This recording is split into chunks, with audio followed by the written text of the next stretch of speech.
যে ওয়াকফ বিলের বিষয়টা চলছে, কি আমাদের মুসলমানের যে ওয়াকফ বিলটাকে পাস করছে লোকসভাতে,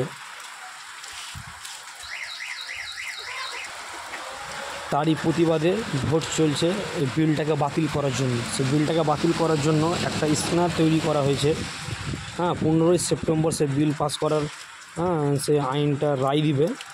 যার দল ভারী থাকবে তার দিকে রায়টা দিবে। তো আমাদের প্রতিটি মুসলমানদের কর্তব্য আমরা যেন এই জিমেলটা সেন্ড করি।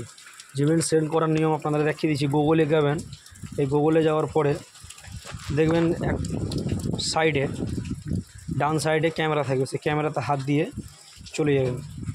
আপনারা যদি কিউআর কোডটা পেয়ে থাকেন তো স্ক্রিনশট করে রাখবেন হোয়াটসঅ্যাপ থেকে, যদি গ্যালারিতে না আসে তো সেই স্ক্রিনশটের ওখানে হাত দিয়ে ওয়াকফ বিল, ওখানে স্ক্যানারে হাত দেওয়া মাত্র একটি লিঙ্ক আসবে, লিঙ্কটাতে আবার ক্লিক করার পরেই চলে আসবে অল ইন্ডিয়ান মুসলিম পার্সোনাল ল বোর্ড। আমাদের যে পার্সোনাল ল বোর্ড আছে সেই জায়গাতেই AIMPLB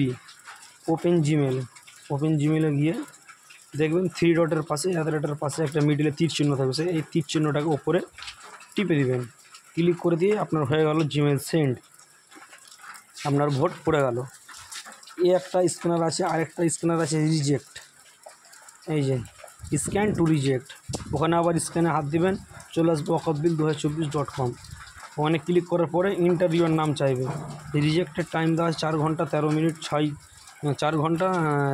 4 দিন 13 ঘন্টা 6 মিনিট টাইম দেওয়া আছে, মানে 15ই সেপ্টেম্বর আমাদেরকে রায় দিবে। তো এখানে যে আপনার ইন্টারভিউর নেম চাইছে, নেমে হাত ক্লিক করবেন, ক্লিক করার পরে সেন্ড ইওর জিমেল, জিমেলে সেন্ড করার পরেই আবার 3 ডট অ্যাডারেটার মিডিলে তীর চিহ্নটা থাকবে, সেটাকে টিপে দিয়ে সেন্ড করে দেবেন।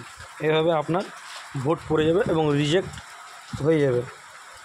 তো প্রতিটি মুসলমানের কর্তব্য যেন এই জিনিসটা করে, ভিউ ভোটিংটা দরকার। এইভাবে আপনাদের ওয়াকফ বিলের যে স্ক্যানটা চলছে সেটা আপনাদের সম্পূর্ণ হবে।